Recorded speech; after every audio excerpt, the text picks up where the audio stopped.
What is going on, guys? Welcome to your 73rd Java tutorial, and in this tutorial we're going to be finishing up our program and actually running it. So in the last tutorial we created a list on the left, we created the move button, and we added some functionality to it.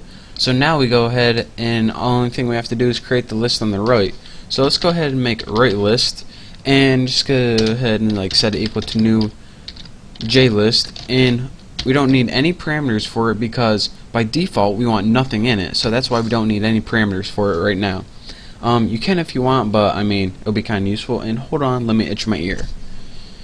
Oh yeah, that feels good. You're right in there. Oh, disgusting. So now what we need to do is, since we have nothing in our list by default, then it's not even going to appear on the screen by default, since it doesn't have anything in it. So what we need to do is set a default height and width for it, pretty much. So let's go ahead and see what do we put up here for 3. Okay, what we need to do is first take that right list, and to make sure it appears on the screen by default, what we need to do first is get out of my way, set visible row count, and I'm going to set this equal to 3 because our other one was set to 3 and I just want some consistency. So next I'm going to take that right list, and we need to set a fixed cell height and width. So set fixed cell, let's do width first. That only makes sense. We'll set a width of like 100 and do the same thing for height. Right list, set fixed, crap, my default thing, height, and we'll set this equal to like 15 or something like that. And this should be enough to hold our values. If it's not, we'll go back and tweak it a little bit, but oh well. And the last thing we have to do aside from this is take that right list, and we need to set the selection mode like before. So set selection, probably can copy this from up there, but too lazy to. Set the selection mode. Make sure I didn't write get selection mode. And what this is going to do, list selection model dot, and we're going to write, wow, how convenient is that, multiple interval selection. So then once I type right list and type this right, what this is going to do is allow you to select multiple items from the right hand side, and I know you guys can't see that. Multiple interval selection, so just like that. Now that we have our right list made, the only thing we need to do is add it to the screen. So let's go ahead and add new J scroll pane. So we want a scroll bar in this one too. Right list. So now we have everything added to our screen, and our program is basically built right here. So let's go ahead and in our main, I already have this stuff from the last tutorials.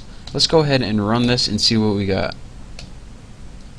Well, I resized my window a little weird, but we can always change that by setting the size right here, but I'm too lazy for now. So as you can see, the title is title, and now unlike before where we can select single things, if I hold down the shift key on my keyboard, look at this, click, and now I get a multiple selection.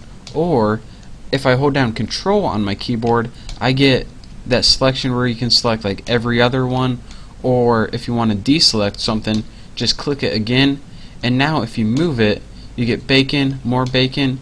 Or if we want bacon, wings, and ham, I'm going to click bacon, hold down shift, click ham, and move, and we get bacon, wings, and ham. And of course, if we want everything, let's go ahead and just select that, move, and now we got everything right there. So that is pretty much the program of using a multiple interval selection, or in other words, multiple selection list. And one quick time how this program works, we pretty much made variables right here in an array. We took that array and passed it into left list, so left list will have something to display. We set the visible row count, we made it so you can select multiple things, and we also made a scroll bar on the left list. Then we got to the move button, we did all this default stuff, and we also did this cool stuff, set list data of the right list automatically depending on what you select in the left list. That's why whenever we click move, it first looked what we selected in the left list, and depending on what we selected, that's what it put in the right list. So this is how you do that using set list data in the get selected values method.